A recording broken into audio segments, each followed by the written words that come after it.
വിവാദങ്ങൾക്കും തർക്കങ്ങൾക്കും ഇപ്പുറം പ്രശ്നങ്ങൾക്ക് താൽക്കാലിക പരിഹാരമായിരിക്കുകയാണ്. സംഘടനാ നേതാക്കളുടെ സമ്മർദ്ദത്തിന് വഴങ്ങി ആന്റണി പെരുമ്പാവൂർ ജി സുരേഷ് കുമാറിനെതിരായ വിവാദ ഫേസ്ബുക്ക് പോസ്റ്റ് ഒടുവിൽ ഡിലീറ്റ് ചെയ്തു.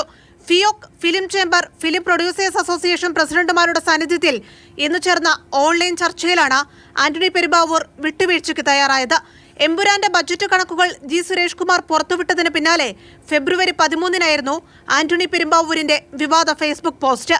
നിർമ്മാതാക്കളുടെ സംഘടനയുടെ വൈസ് പ്രസിഡന്റ് ജി സുരേഷ് കുമാറിനെ അതിരൂക്ഷ വിമർശനം ഉന്നയിച്ചുകൊണ്ടായിരുന്നു പോസ്റ്റ്. മോഹൻലാൽ, പൃഥ്വിരാജ് ഉൾപ്പെടെ ഫേസ്ബുക്ക് പോസ്റ്റ് ഷെയർ ചെയ്തതോടെ സംഘടനയ്ക്കകത്തും പുറത്തും രൂക്ഷമായ തർക്കത്തിലേക്ക് കാര്യങ്ങളെത്തി. ഇതിനാണിപ്പോൾ താൽക്കാലിക പരിഹാരമായിരിക്കുന്നത്. കുടുംബത്തിനകത്തെ പ്രശ്നം പരിഹരിച്ചെന്നായിരുന്നു ഫിലിം ചേംബർ പ്രസിഡന്റ് മാതൃഭൂമി ന്യൂസിനോട് പ്രതികരിച്ചത്. സുരേഷ് കുമാറും ആന്റണി പെരുമ്പാവൂരും തമ്മിൽ ഞങ്ങൾ മറ്റേ ചേംബറിൻ്റെ മെമ്പർമാർ അവർ രണ്ടുപേരും.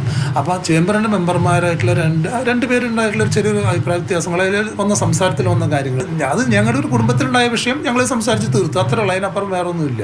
അതിനിടെ മാർച്ച് 25-ന് ശേഷം റിലീസ് ചെയ്യുന്ന ചിത്രങ്ങൾക്ക് ഫിലിം ചേംബറിന്റെ അനുമതി വാങ്ങി വേണം കരാർ ഒപ്പിടാനെന്ന ഫിലിം ചേംബറിന്റെ പുതിയ നീക്കവും ചർച്ചയാവുകയാണ്. മാർച്ച് 27-ന് തിയേറ്ററിലെത്തുന്ന എമ്പുരാൻ സിനിമയെ ലക്ഷ്യമിട്ടുള്ളതാണ് പുതിയ നീക്കമെന്നാണ് ആരോപണം. പ്രതിഫലം, സമരമടക്കമുള്ള വിഷയങ്ങളിൽ ഇനി എങ്ങനെ പ്രശ്നപരിഹാരം ഉണ്ടാകുമെന്നതും ഉറ്റുനോക്കുന്നുണ്ട്. സിനിമാ സമരത്തിന് അഭിനേതാക്കളുടെ സംഘടനയ്ക്ക് പുറമെ മറ്റു പലർക്കും എതിരഭിപ്രായമുണ്ട്. ഈ സാഹചര്യത്തിൽ സൂചനാ പണിമുടക്ക് ഒഴിവാക്കാനുള്ള നീക്കവും ആരംഭിച്ചിട്ടുണ്ട്. സർക്കാരുമായുള്ള ചർച്ച ഉൾപ്പെടെ സംഘടനകളുടെ പരിഗണനയിലുണ്ട്. റിയ, മാതൃഭൂമി ന്യൂസ്, കൊച്ചി.